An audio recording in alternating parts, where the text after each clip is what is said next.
The most dangerous player in any conflict is the one not fighting. Roger, Charlie, we're ready to rock.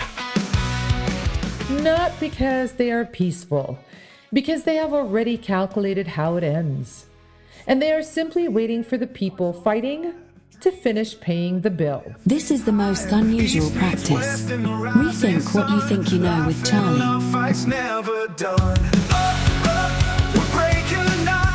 Since February 28, 2026, the day United States and Israeli forces began strikes on Iran, Russia has not fired a missile at anyone involved in this conflict.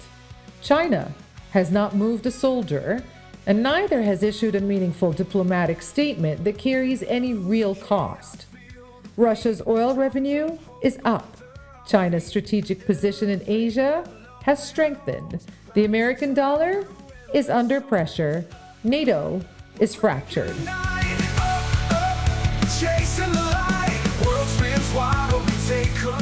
And the countries bearing the highest economic damage from this war, South Korea, Japan, Germany, India, are all American allies.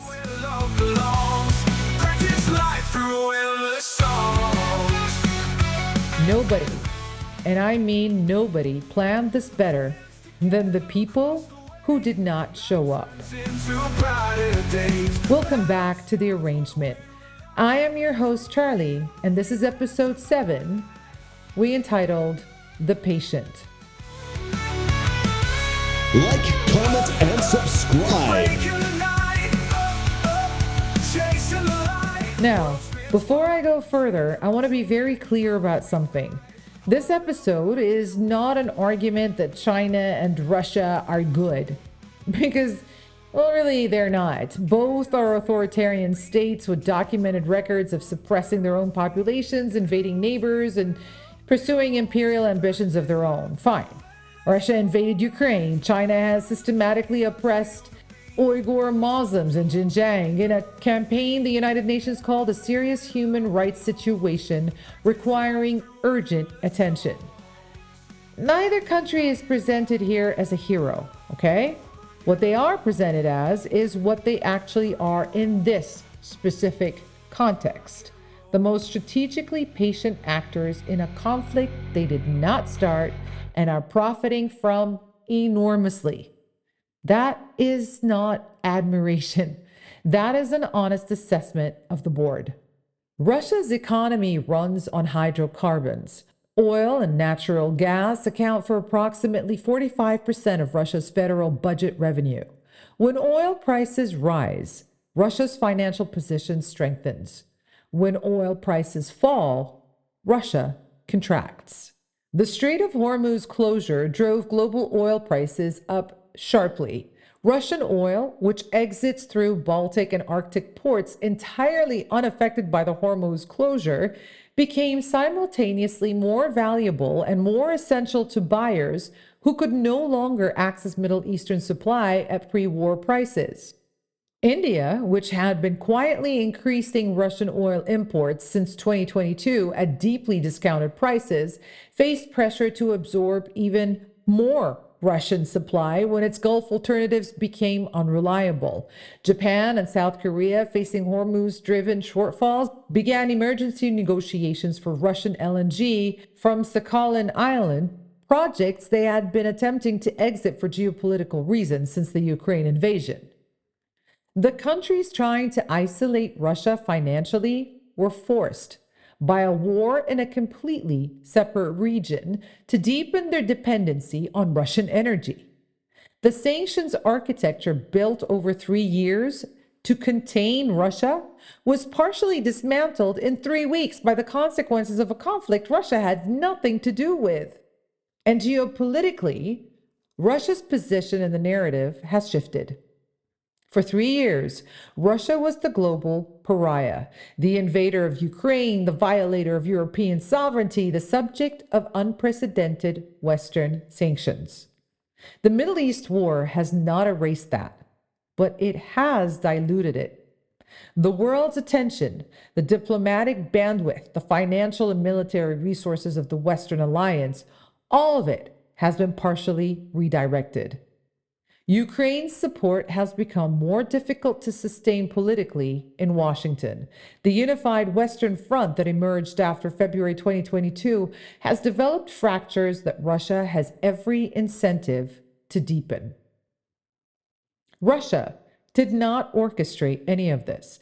It simply positioned itself to benefit from instability it knew America's own behavior was likely to produce. That is not genius. That is more like patience combined with a clear understanding of how American foreign policy creates its own contradictions. China's strategy in this conflict is a bit more sophisticated than Russia's and operates across a longer time horizon. To understand it properly, you need to understand what China is actually building and how this war serves that construction. You see, China is building an alternative to the American-led global order, not in one dramatic move, but systematically, patiently, across multiple domains simultaneously. In energy, China has built the most sophisticated sanctioned oil import network in history. Russia, Iran, and Venezuela, 3 countries under American sanctions, combined provided 33% of China's crude import mix in 2024. All at significant discount. All outside the dollar-denominated global oil market, China is building energy security that is structurally independent of American financial leverage. In currency, China has been systematically building the infrastructure to settle international trade in yuan. The Belt and Road Initiative, China's trillion-dollar global infrastructure investment program spanning 140 countries, is partly about physical infrastructure and partly about creating financial relationships denominated in Chinese currency.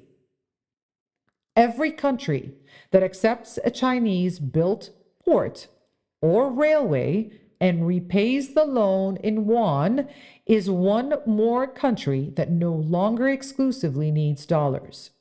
In technology, well, China controls approximately 60% of global rare earth production and 85% of processing capacity. The technology of the next century, electric vehicles, advanced military systems, renewable energy infrastructure, all runs on materials China controls. Greenland's deposits, if America acquired them, would reduce that dependency. China's diplomatic and economic relationships with Arctic nations and its formal status as a near Arctic state are partly designed to complicate that scenario. In diplomacy, in March 2023, China brokered a diplomatic normalization agreement between Saudi Arabia and Iran, 2 countries that had not had diplomatic relations since 2016.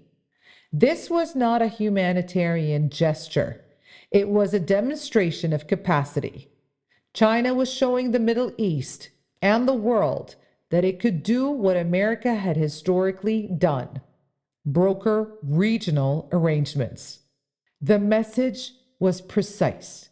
You do not need Washington as your only patron. The Middle East war has accelerated every one of these trajectories. American credibility in the region has fractured. Arab states that were moving toward normalization with Israel are under domestic pressure to reverse course. The dollar's dominance faces new questions as allies absorb economic shocks that American policy decisions created. And China, which positioned itself as a neutral diplomatic actor, gains influence in every room that America has left in anger or chaos. Most people are watching the war. A few are trying to understand it. This series is for the second group.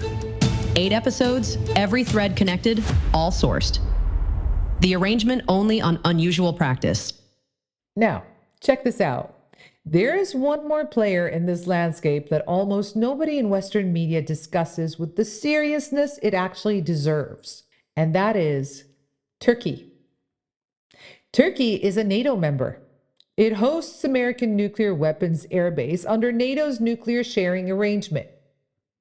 It controls the Bosphorus Strait, the waterway connecting the Black Sea to the Mediterranean, giving it veto power over Russian naval movements from its Black Sea fleet. It is the second largest military in NATO by personnel. It is, on paper, one of America's most strategically important allies. However, it is also simultaneously a major purchaser of Russian natural gas, the operator of the Turk Stream pipeline that carries Russian gas to Europe, a buyer of Russian S-400 missile defense systems, which got Turkey suspended from the F-35 program, a vocal critic of Israeli military action, with Erdogan calling it genocide, a country that has shot down a Russian military jet and then normalized relations with Russia, a regional power with documented neo-Ottoman ambitions, and the primary drone supplier to Ukraine in the war against Russia. Nope. Yep. Turkey is not confused. And Turkey is not inconsistent. Turkey is conducting the most sophisticated multi-vector foreign policy of any mid-sized power in the world. Erdogan has understood something that most Western analysts refuse to acknowledge. The era of bloc loyalty is over. Kaput. Every country now has the option, and increasingly the necessity, of managing relationships with multiple competing powers simultaneously. In the context of this war, Turkey's position is critical for one specific reason. You see, Jordan's Hashemite monarchy sits directly in the crosshairs of Erdogan's neo-Ottoman vision, because the Hashemites were the family removed from Arabia by the Saudis and from the broader regional leadership role by the collapse of Ottoman authority. Erdogan, who has positioned himself as a champion of Palestinian rights and Muslim solidarity, represents an alternative pole of Sunni Muslim leadership that challenges Saudi Arabia. It undermines the Hashemite Jordan and complicates every existing regional arrangement. Turkey is the wild card that could determine whether this conflict expands into a full NATO crisis, because if Turkey uses this moment to advance its own regional agenda, it does so as a NATO member, with American nuclear weapons on its soil, and with the ability to close the Bosphorus to Russian naval traffic at any moment. That is not a small card. That is the hand that changes the entire game. So, here's the hardest truth of this episode and possibly of this entire series. Every action America is taking right now in the Middle East, in Latin America, toward Greenland and Panama and NATO, is consistent with the behavior of a declining empire attempting to arrest its own decline through force. This is not a partisan statement. It is actually a historical pattern. The British Empire in its final decades became more aggressive, not less, fighting wars in South Africa, Egypt, India, and Iraq to maintain a dominance that economic and demographic reality was already eroding. The Ottoman Empire in its final century grew more violent towards its own minorities as external pressure increased. The Armenian genocide was partly a product of imperial paranoia and a collapsing state. Rome, in its final centuries, expanded its military commitments beyond its economic capacity to sustain them. America's share of global GDP has declined from approximately 50% at the end of World War II to approximately 25% today. Its manufacturing base has hollowed out. Its infrastructure ranks poorly against peer competitors. Its political system has become increasingly dysfunctional. Its dollar, while still dominant, faces the first serious structural challenge to its reserve currency status since Bretton Woods. An empire in confident ascent does not need to threaten Denmark over Greenland. It does not need to demand Panama return a canal it legitimately received. It does not exempt one country from every law while threatening allies who disagree. These are not the actions of a power at its peak. These are the actions of a power that can feel the ground shifting and is reaching for whatever it can grab before the balance tips.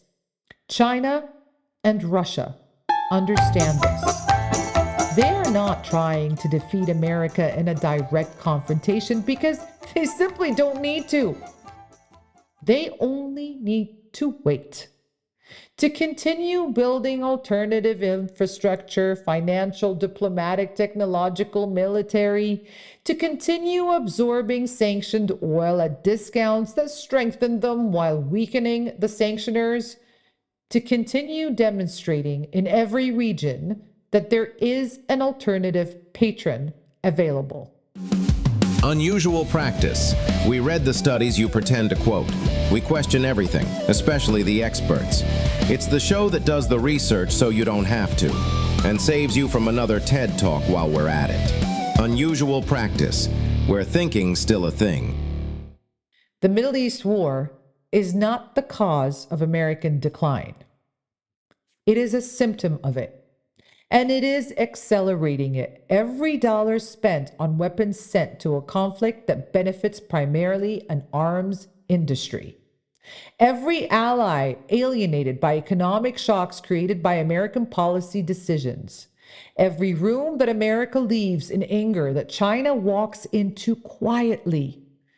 Every year this continues is a year that the alternative architecture becomes more established, more credible, and more capable of functioning without American approval.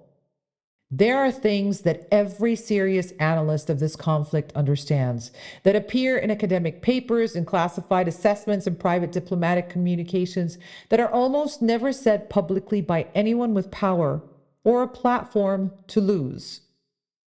The two-state solution for Israel and Palestine, the framework that has been official American, European, and UN policy for decades, has been made structurally impossible by Israeli settlement expansion. The land required for a viable Palestinian state no longer exists as contiguous territory.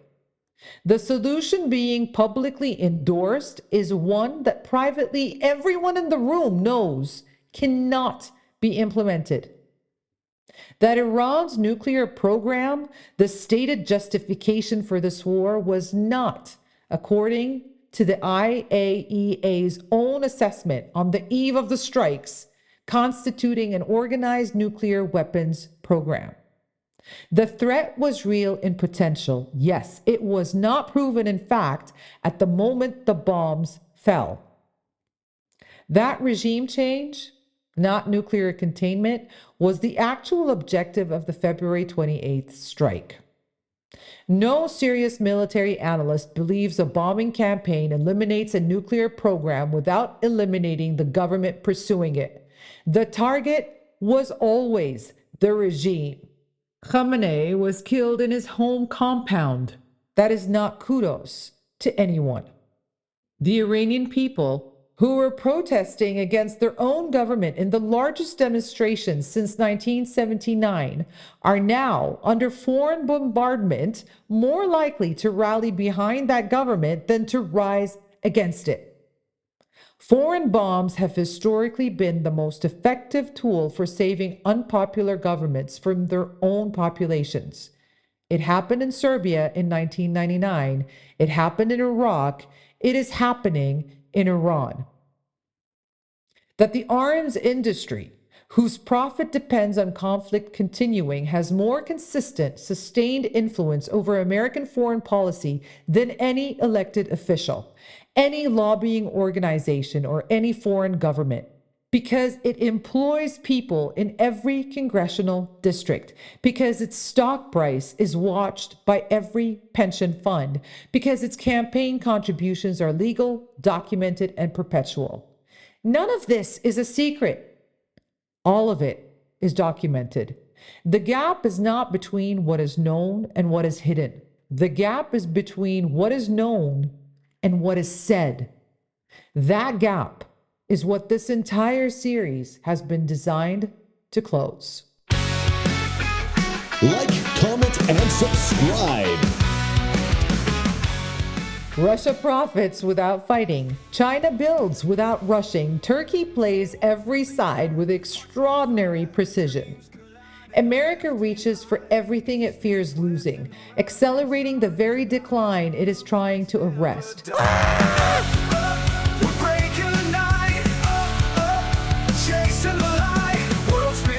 And the people dying in Lebanon, in Gaza, Iran, Yemen, and Iraq are not part of anyone's strategic calculation. They are the cost column that nobody reads aloud. Every source in this episode is documented and linked in the description. Episode 8 is going to be our last episode. We're going to say everything that this series has been building toward.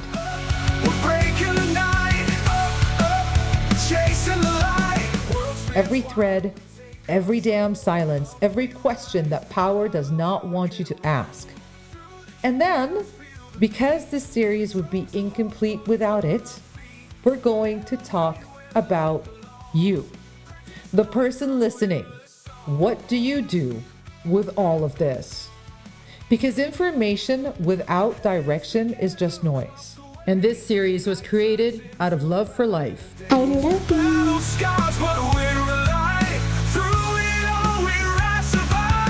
Thank you for listening to Unusual Practice. I was your host, Charlie. Please subscribe, follow, like, and definitely comment. And don't forget to play along with our polls. Until then, this was the arrangement, because history did not just happen. It was always arranged. Mom, somebody just followed me. I'll be back. Through the chaos, feel the beat. Drums of hope under our feet. Elevate when